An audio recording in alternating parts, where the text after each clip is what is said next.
आलसी होने से जीवन में कई प्रकार की कठिनाइयां और समस्याएं उत्पन्न होती हैं। आलस्य व्यक्ति को अपने कर्तव्यों से विमुख कर देता है और उसकी उन्नति में बाधा बनता है। जब कोई व्यक्ति आलसी होता है तो उसके पास समय होते हुए भी वह कार्य पूरे नहीं कर पाता। इसका प्रभाव उसके व्यक्तिगत जीवन, करियर और रिश्तों पर पड़ता है। जीवन को सार्थक और सफल बनाने के लिए आलस्य को त्यागना अनिवार्य है। जैसे सूरज हमेशा अपने समय पर उदय होता है और संसार को प्रकाशित करता है, वैसे ही हमें भी अपने जीवन को अनुशासित और कर्मठ बनाना चाहिए। तो दोस्तों, हम आपको एक आलसी व्यक्ति की कहानी सुनाते हैं जो अपने आलसीपन को छोड़कर एक अच्छा इंसान बन पाता है। तो दोस्तों, चलिए जानते हैं कि कैसे रमेश ने अपने आलसीपन को छोड़कर एक कर्मठ इंसान बन पाता है। यह कहानी रमेश की है, जो एक बेहद आलसी व्यक्ति था। उसके दिन की शुरुआत और अंत बिस्तर में ही होती थी। उसका काम था देर तक सोना, बेवजह बैठे रहना और किसी भी काम को टालना। सुबह उठकर भी वह अक्सर आलस में डूबा रहता था। उसके परिवार और दोस्तों ने उसे कई बार समझाया कि उसे अपनी आदतें बदलनी चाहिए, लेकिन रमेश के कान पर जूं तक नहीं रेंगी। रमेश के माता पिता को उसकी चिंता थी।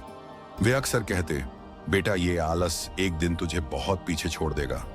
जिंदगी में कुछ हासिल करना है तो मेहनत करनी पड़ेगी। लेकिन रमेश पर इसका कोई असर नहीं होता।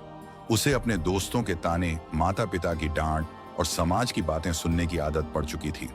वह हमेशा कहता, अरे आराम से रहो, अभी समय है, कल से काम करूंगा। ऐसे ही दिन बीतते गए। एक दिन रमेश के गांव में एक साधु आए जो अपनी तपस्या और ज्ञान के लिए प्रसिद्ध थे। गांव के लोग उनके पास अपनी समस्याएं लेकर जाते और वे उन्हें हल्का मार्गदर्शन देते। रमेश की मां ने सोचा कि क्यों न साधु से मिलवाकर रमेश को जीवन का सही मार्ग दिखाया जाए। उन्होंने रमेश को साधु से मिलने के लिए राजी कर लिया। साधु ने रमेश को देखकर मुस्कुराते हुए कहा, बेटा, आलस एक ऐसा जहर है जो व्यक्ति को अंदर से खोखला कर देता है। क्या तुम्हें नहीं लगता कि तुम्हारा समय भी बर्बाद हो रहा है? रमेश ने कहा, साधु महाराज, मैं अपने जीवन से खुश हूं, मुझे कोई समस्या नहीं है। आराम करना ही मेरे लिए सब कुछ है। साधु ने हंसते हुए कहा, ठीक है, अगर तुम्हें आराम में ही खुशी मिलती है तो एक काम करो। मेरे पास एक छोटा सा काम है जिसे करने के बाद तुम्हें बहुत धन मिलेगा। क्या तुम इसे कर सकते हो? रमेश को पैसे का नाम सुनकर थोड़ी रुचि हुई। उसने कहा, हाँ, क्या काम है महाराज? साधु ने एक छोटा सा बीज रमेश को दिया और कहा, इसे खेत में बो दो और अगले साल तक इसकी देखभाल करो। अगर तुम इसे ठीक से पालोगे तो यह तुम्हें ढेर सारा फल देगा।